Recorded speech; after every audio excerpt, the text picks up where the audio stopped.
Hey everybody, welcome back to another episode. I'm John, joined by your guide and guru, Tony and Gotti. Tony, what's going on, Hey, man? same stuff, different day. I feel like I say the same thing every time, but That's true. but You just played me some guitar. It was very I it did. was It was very muy amateurish, classico. Yeah, well that's true. But we don't have to uh, tell but everybody that's what I everything. am, so that's There you fine. go. Um, anyway, today we are going to do a little bit of a prep episode, I think, right? That's the idea here. Yeah. I think today we're gonna go through and talk about all the growth strategies, right? So we're Yeah. bringing everybody up to speed. We've talked about kind of our first deals, our motivations for why we even did a first deal, talked about second and third deals. And now we're kind of at that precipice of, okay, I could keep doing this. I know what the pace of this looks like, but if you're in Anthony's case, you want to be Scrooge McDuck and have a pile of coins to dive into. I'm kidding, everyone. He's a pretty humble, easygoing guy. Or if you're me, you're just like, I don't know what to do. Tony, tell me what to do. So I'll be listening along into this episode too, and trying to figure out what I should do in the next chapter of my real estate and life journey I suppose. Um, yeah, that's a here. good recap there. I think where everybody kind of does a lot of work to get their first and second deal, and then a lot of times people are kind of like, "What's next?" So Mhm. we'll talk a little bit about our own stories and our own plans in subsequent episodes, but just to get started, wanted to give you a few of the things that I've run into with different people, with myself, some strategies that people use to kind of grow. So yeah, I guess we can hop into that. The first thing, most boring probably, is the traditional way here. It's pretty much just saving up money and continuing to buy deals. Mhm. 20% down payments. That doesn't get a lot of attention on the internet because it's not really all that sexy or exciting, so to speak. But that's the tried and true way here. So this works for people that have good incomes, save up 20% down, just buy decent deals and keep churning. Um, I think that works a lot for people who are looking to just kind of add real estate to an overall retirement portfolio versus people who are trying to reach FI like quickly or something like that. Though it can be applied to that if you're aggressively saving. I don't think there's anything else much to add on that.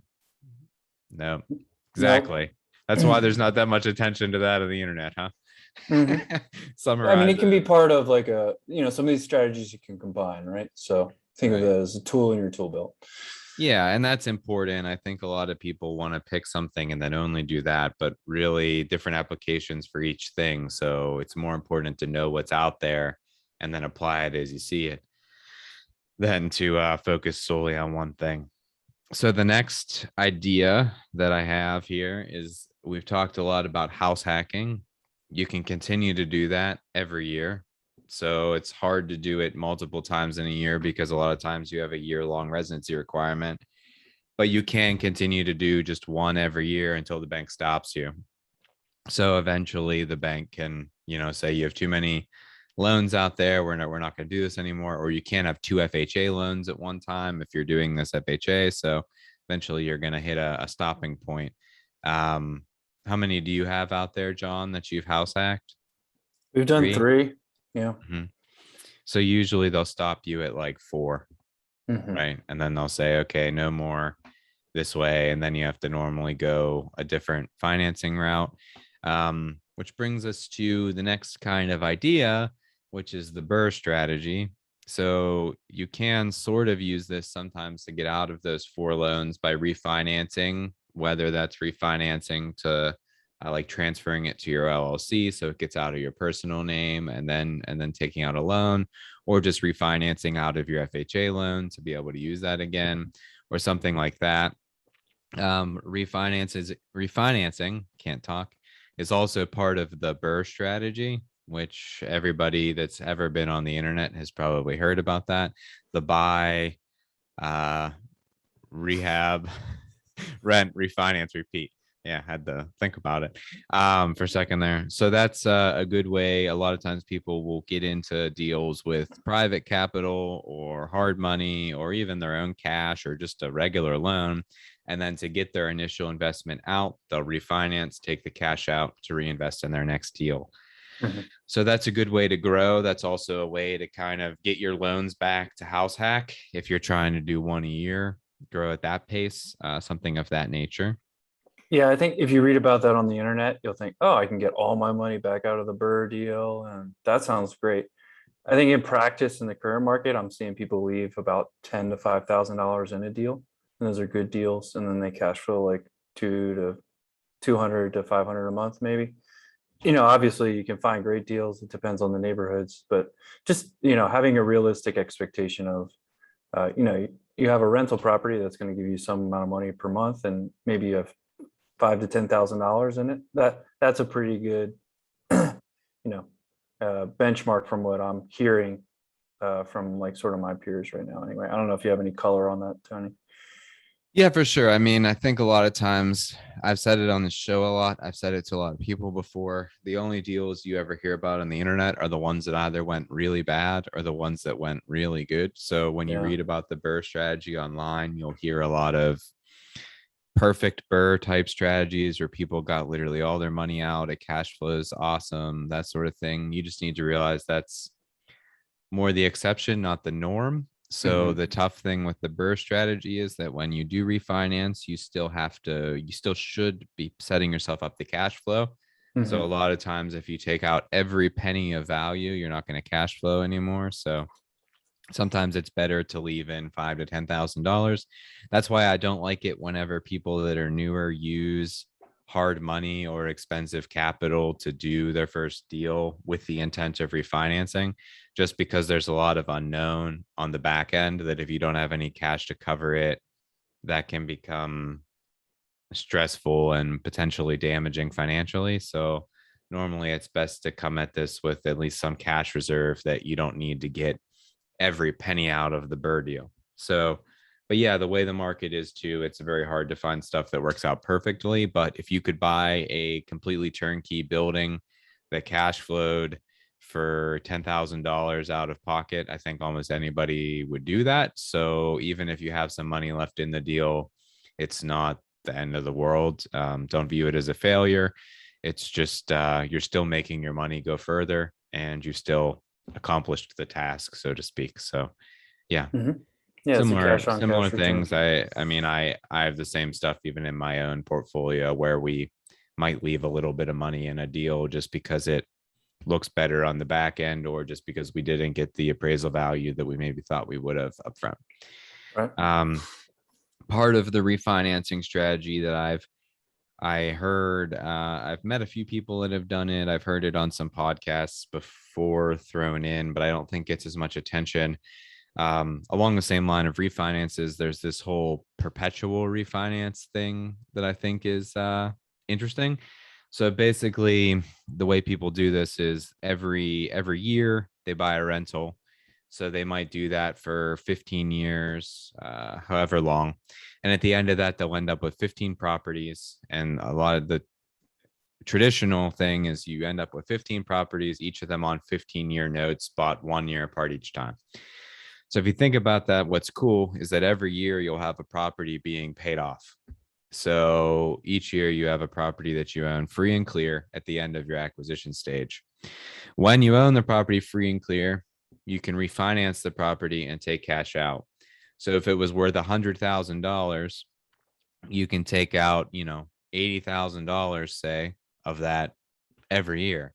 And the cool thing about the refinance is that it's not taxable. So you're going to be getting that money just in your bank account, whatever the total was, minus the bank's fees and everything like that.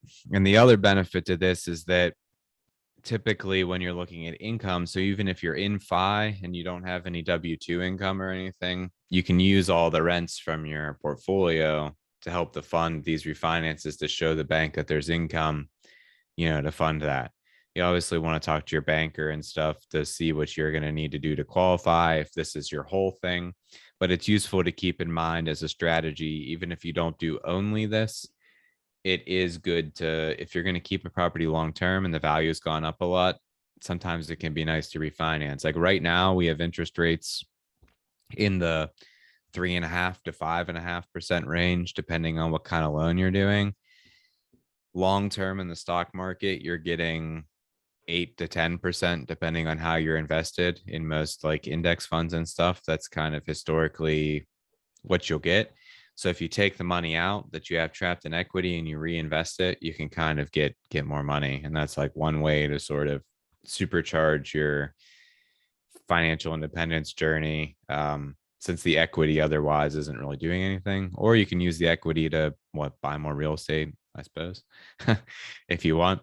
But I If you really want, like yeah. this. Yeah, I really like this perpetual refinance strategy. I think it's pretty cool. Mostly Yeah, because I've you never get, heard of this. I like this yeah, idea. Even we have three, and I'm like, oh, I wonder if we do that like every 5 years or whatever, right? Like every. yeah.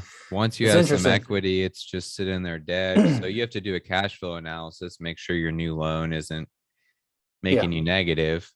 But you could also think of it almost as like a delayed burr strategy thing. I've done that on a few houses where we didn't refinance as soon as possible, but we like did the burr strategy, but we waited a few years to do the refinance part.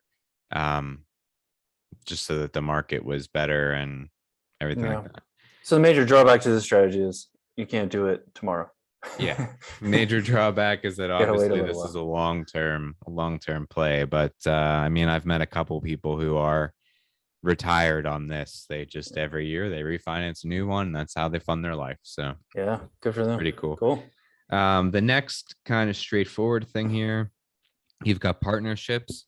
So the way to kind of build partnerships, realize that you're obviously working with these people, you're very tied with them. So you kind of need to know that the people have a very similar vision to you. I think a lot of times people rush into partnerships, and that's where they have like personal issues with the other people. So there's obviously another person involved, which is one of the biggest drawbacks of partnerships. If you decide one day you want to totally get out of everything, take your money and run, there's other people in the decision making process, so it's not quite as simple. Additionally, if one person goes and screws up all their finances, Mm, gets into trouble, then it affects all of you mm. directly or indirectly. So kind of want to know who you're partnering with.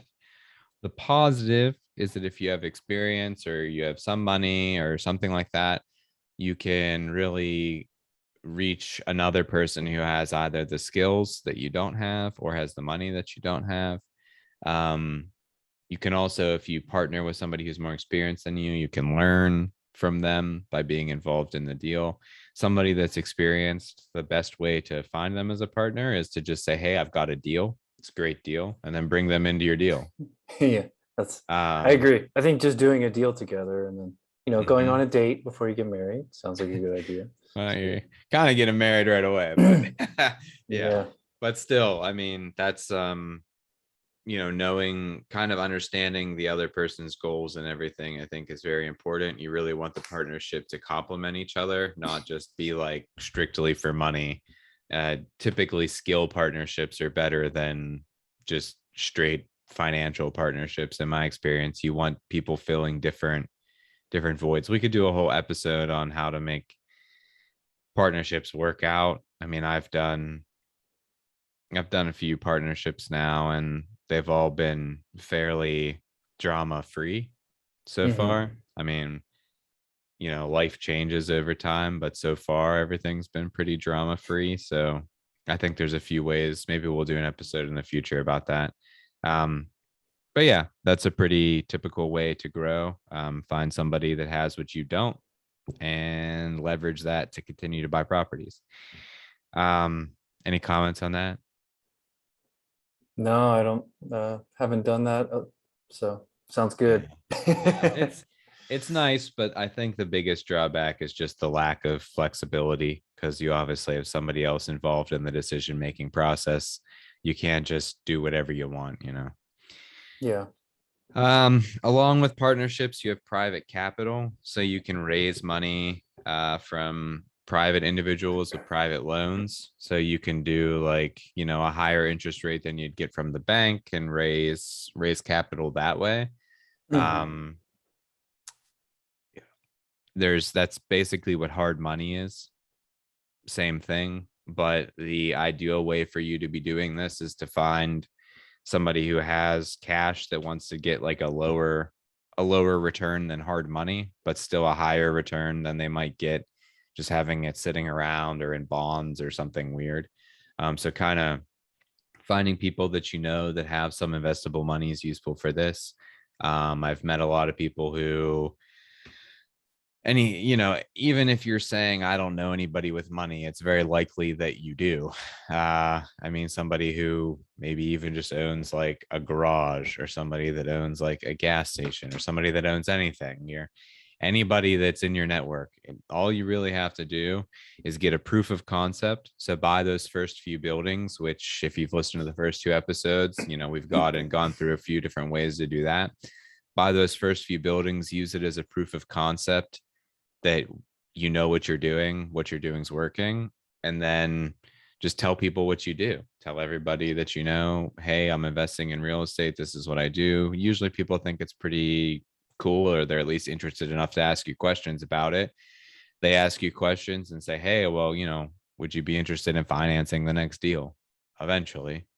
And they are or they aren't. It doesn't hurt to ask. And if they say they're interested, then you can talk about kind of what you're looking at for terms and that sort of thing. So private capital is a good way to grow. Again, we could do a whole episode on that, but we won't. Any comments on that, John? Yeah, I think naturally we're kind of entering this chapter. It's a little bit of a partnership / private capital, where now people who know us personally know we've done a certain number of deals, and they're like, oh, interesting. Like what?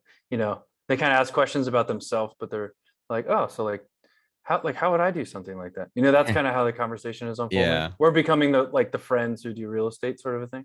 Yeah. And everybody's in real estate, right? Everybody's living somewhere. So It's interesting that this is naturally sort of happening.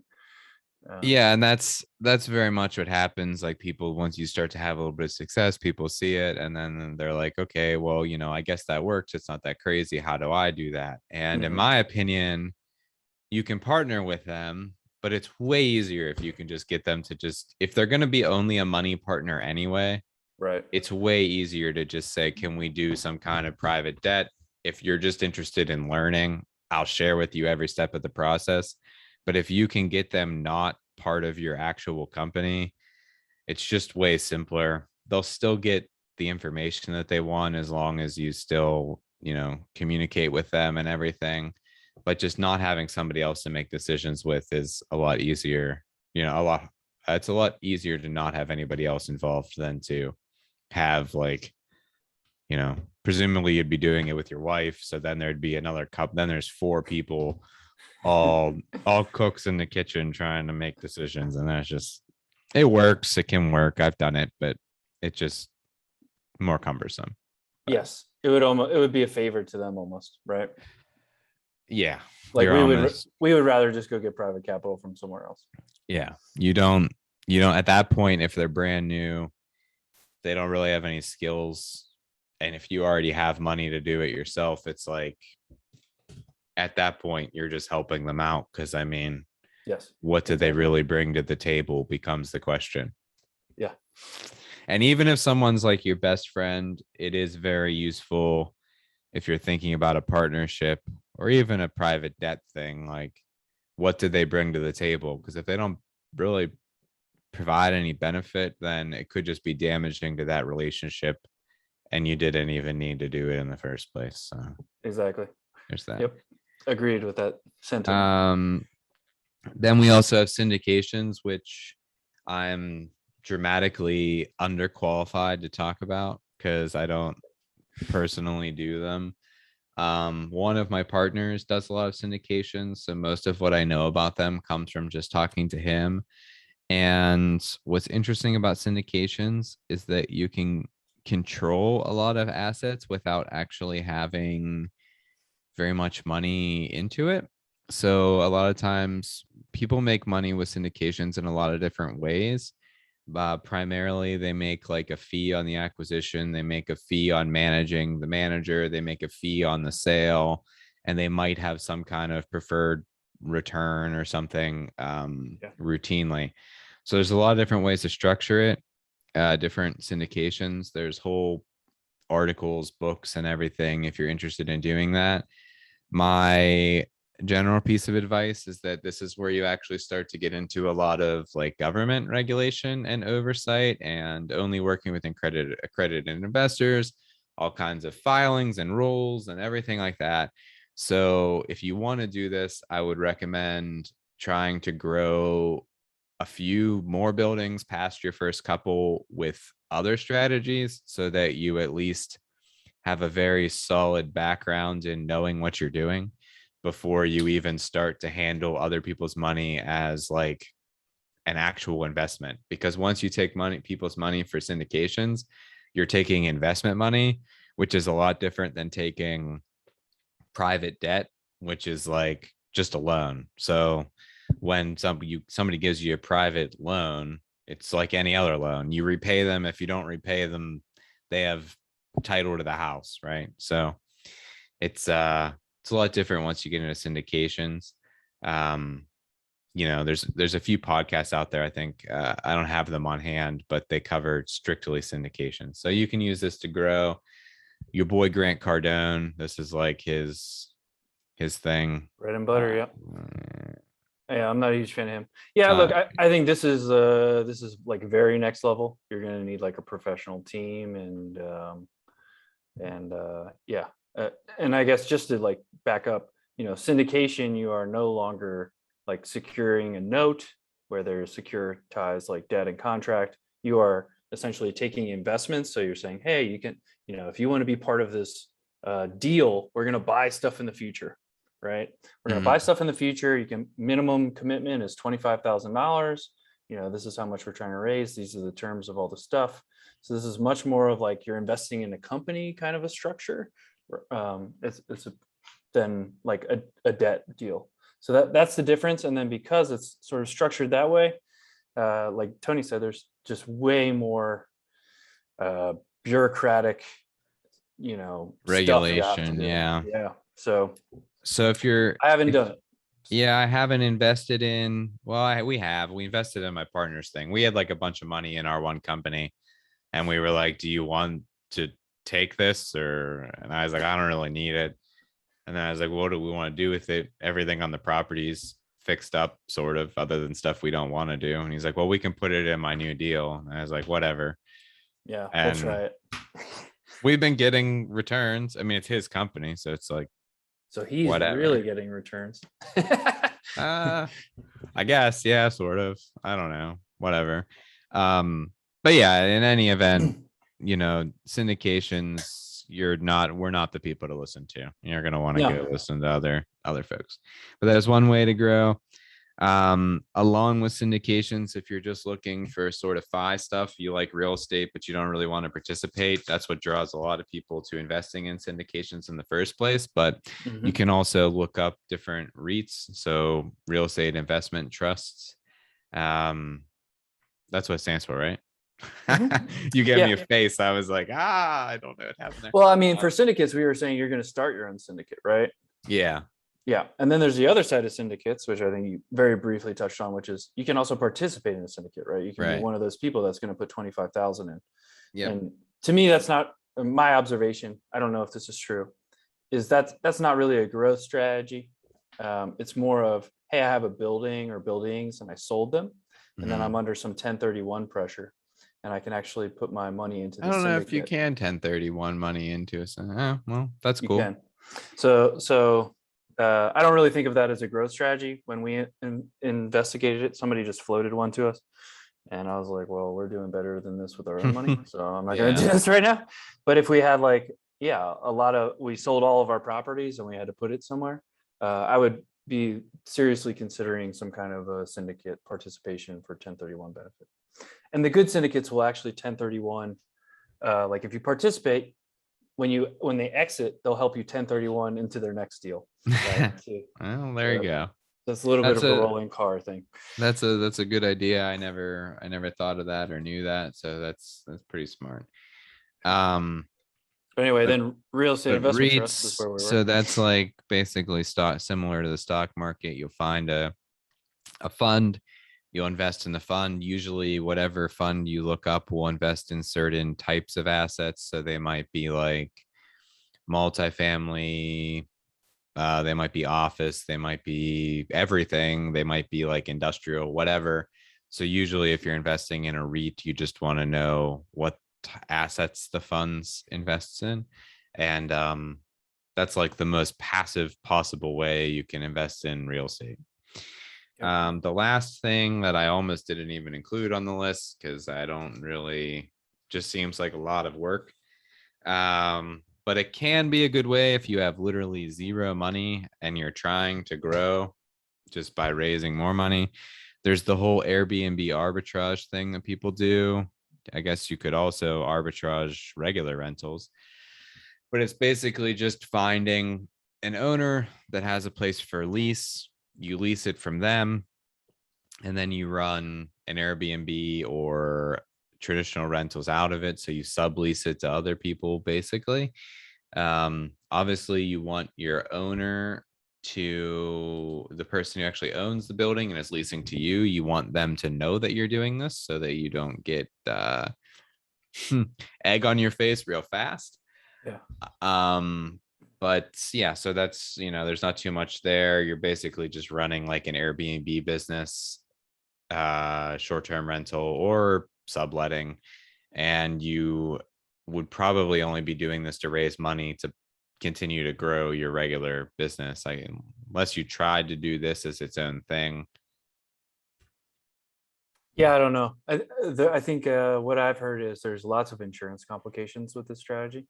Sure, there So are. if your landlord has a landlording policy, that is not a short-term rental policy. So there's some reasons that you are going to want to be above board, like, if your Airbnb tenant floods the house kind of stuff. But yeah, I mean, it's a way to grow. People do it. To me, that's in the same category as like wholesaling or driving for dollars for deals, like doing all that kind of stuff. It's all, this is a job. It's a way to accumulate capital. You are not building wealth from my perspective, right? This Right. is, yeah. So it's a bunch of different strategies ranging from pretty active on the Airbnb strategy to pretty passive on the REIT strategy. Each one has its different advantages. I think if you're more financially independence geared, probably the most active that you want to be is just the boring buy and hold, use your cash, just buy places, buy a few places, pay them down, have a property manager. That's probably the most active you want to be. And then once you start to get into some of the other stuff, you're creating another job, even though it might be a nice job. It's not truly passively fi. Like, you might be financially independent money wise, but you still need to do work to get it done. Yeah, you're taking on more obligations with the exceptions of REITs and syndicate, investing in a syndicate. I think. Yeah, running the syndicate is very active. Yeah, quite literally a job. I mean, That's a definitely literally a business. job. You Yeah. have So investors you're beholden to. so yeah, and again, like we said at the beginning, these are just some things that you can do. You can specialize in them, but generally it's good to kind of know everything, a little bit about everything, so that when a situation comes up, you know that there are tools out there for you to apply to every sort of deal. So in the next couple episodes here, we'll talk about kind of John and I's, both of our ideas to grow, kind of what we're doing, and yeah, just we'll talk a little bit about how we've each used different strategies that we've talked about during that process. So that's all that I have. All right. That was great. Thanks for the rundown. Yep. All right, everybody. We'll see you next time. Give us a call, 412-212-8366. And Tony, where can they find you on the web? At 412 Agent, Tony Angotti on Bigger Pockets, 412agent.com. My name everywhere. It's also as Anthony on some places. I'm pretty bad with the branding. So Tony or Anthony Angotti. All right. Wherever. All right, great. And if you like this episode, give it a subscribe or leave a comment on YouTube. Yep. Peace.